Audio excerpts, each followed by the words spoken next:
आदरणीय श्री प्रणब मुखर्जी जी, श्री हामिद अंसारी जी, श्री नरेंद्र मोदी जी, श्रीमती सुमित्रा महाजन जी, न्यायमूर्ति श्री JS खेहर जी, excellencies, संसद के सम्मानित सदस्यगण, देवियों, सज्जनों और मेरे देशवासियों, मुझे भारत के राष्ट्रपति पद का दायित्व सौंपने के लिए मैं आप सभी का हृदय से आभार व्यक्त करता हूं।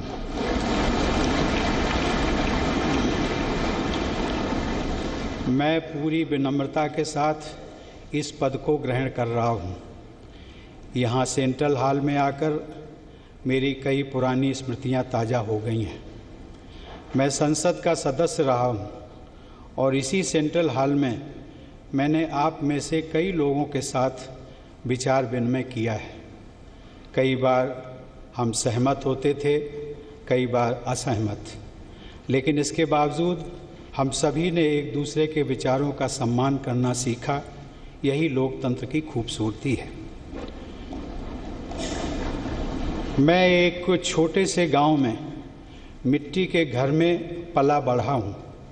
मेरी यात्रा बहुत लंबी रही है, लेकिन ये यात्रा अकेले सिर्फ मेरी नहीं रही है। हमारे देश और हमारे समाज की भी यही गाथा रही है। हर चुनौती के बावजूद हमारे देश में संविधान की प्रस्तावना में उल्लिखित न्याय, स्वतंत्रता, समानता और बंधुत्व के मूल मंत्र का पालन किया जाता है और मैं इस मूल मंत्र का सदैव पालन करता रहूँगा। मैं इस महान राष्ट्र के 125 करोड़ नागरिकों को नमन करता हूँ और उन्होंने मुझ पर जो विश्वास जताया है उस पर खरा उतरने का मैं वचन देता हूँ।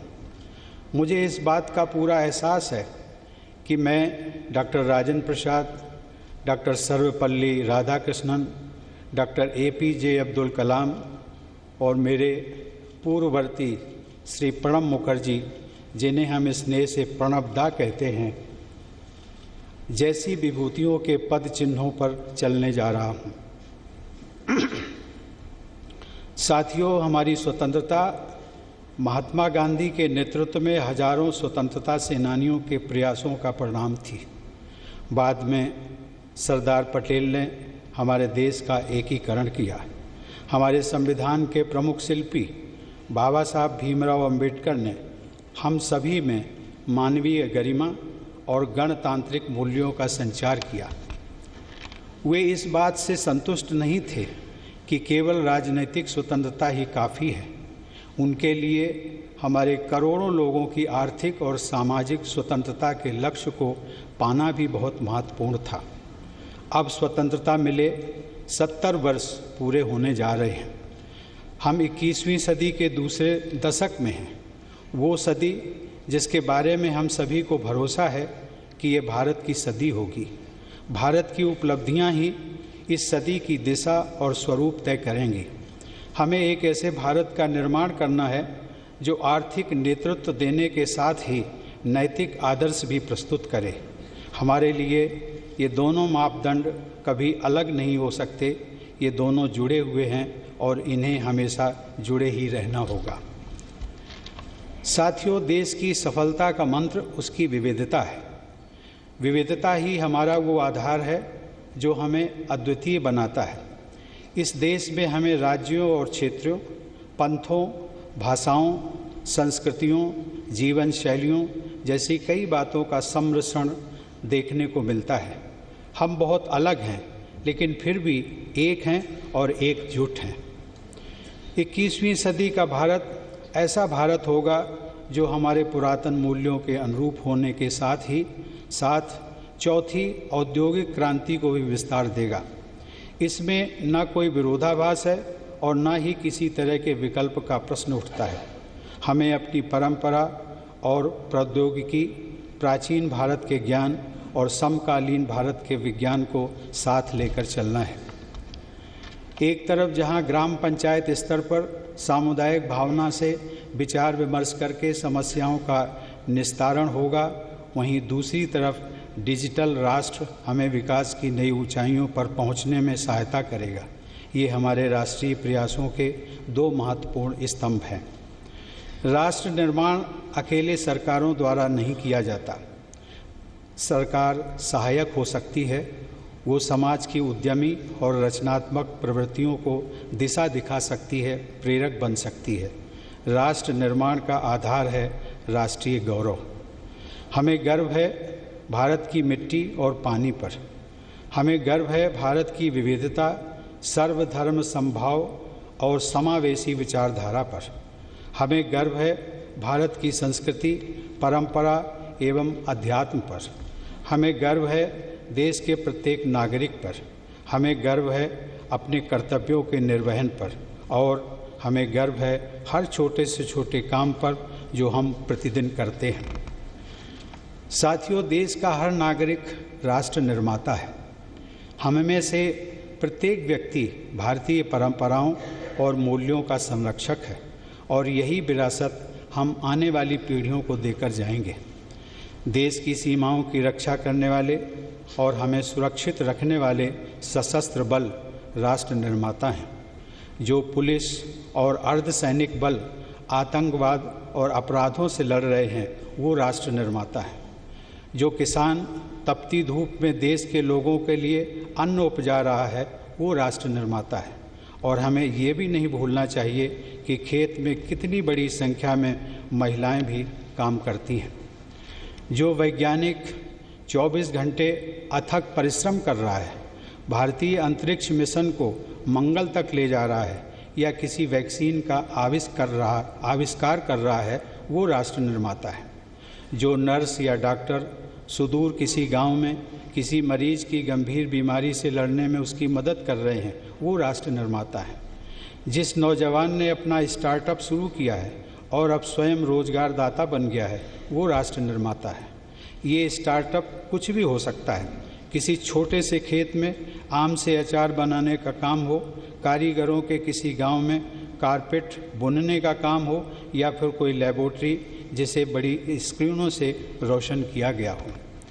वो आदिवासी और सामान्य नागरिक जो जलवायु परिवर्तन की चुनौतियों से निपटने में हमारे पर्यावरण, हमारे वनों, हमारे वन्य जीवन की रक्षा कर रहे हैं, और वे लोग जो नवीकरणीय ऊर्जा के महत्व को बढ़ावा दे रहे हैं, वे राष्ट्र निर्माता हैं। वो प्रतिबद्ध लोक सेवक जो पूरी निष्ठा के साथ अपना कर्तव्य निभा रहे हैं, कहीं पानी से भरी सड़क पर ट्रैफिक को नियंत्रित कर रहे हैं, कहीं किसी कमरे में बैठकर फाइलों पर काम कर रहे हैं, वे राष्ट्र निर्माता हैं। वे शिक्षक जो निस्वार्थ भाव से युवाओं को दिशा दे रहे हैं, उनका भविष्य तय कर रहे हैं, वो राष्ट्र निर्माता हैं। वे अनगिनत महिलाएं जो घर पर और बाहर तमाम दायित्व निभाने के साथ ही अपने परिवार की देख रेख कर रही हैं, अपने बच्चों को देश का आदर्श नागरिक बना रही हैं, वे राष्ट्र निर्माता हैं। साथियों, देश के नागरिक ग्राम पंचायत से लेकर संसद तक अपने प्रतिनिधि चुनते हैं। उन प्रतिनिधियों में अपनी आस्था और उम्मीद जताते हैं। नागरिकों की उम्मीदों को पूरा करने के लिए यही जनप्रतिनिधि अपना जीवन राष्ट्र की सेवा में लगाते हैं। लेकिन हमारे ये प्रयास सिर्फ हमारे लिए ही नहीं है। सदियों से भारत ने वसुधैव कुटुंबकम यानी पूरा विश्व एक परिवार है के दर्शन पर भरोसा किया है। ये उचित होगा कि अब भगवान बुद्ध की ये धरती शांति की स्थापना और पर्यावरण का संतुलन बनाने में विश्व का नेतृत्व करे। आज पूरे विश्व में भारत के दृष्टिकोण का महत्व है। पूरा विश्व भारतीय संस्कृति और भारतीय परंपराओं की तरफ आकर्षित है।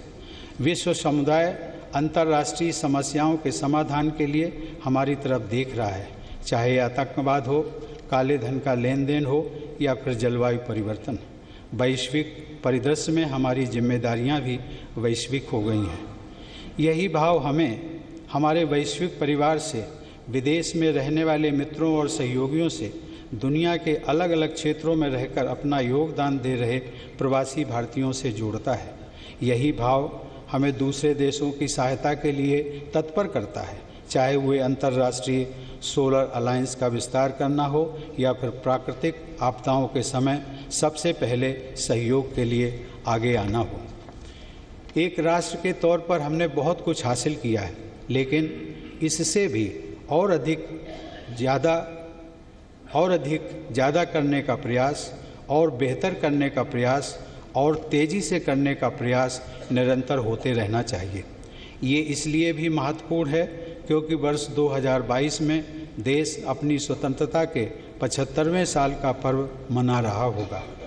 हमें इस बात का लगातार ध्यान रखना होगा कि हमारे प्रयास से समाज की आखिरी पंक्ति में खड़े उस व्यक्ति के लिए और गरीब परिवार की उस आखिरी बेटी के लिए भी नई संभावनाएं और नए अवसरों के द्वार खुलें।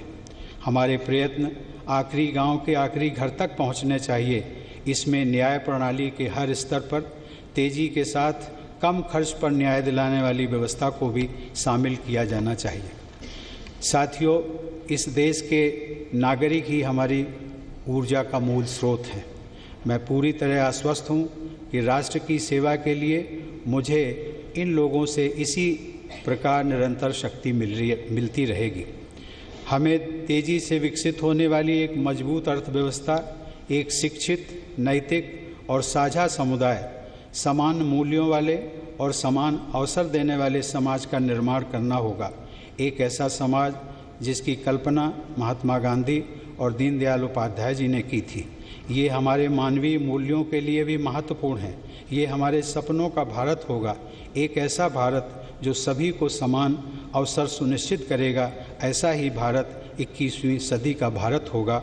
आप सबको बहुत बहुत धन्यवाद। जय हिंद, वंदे मातरम।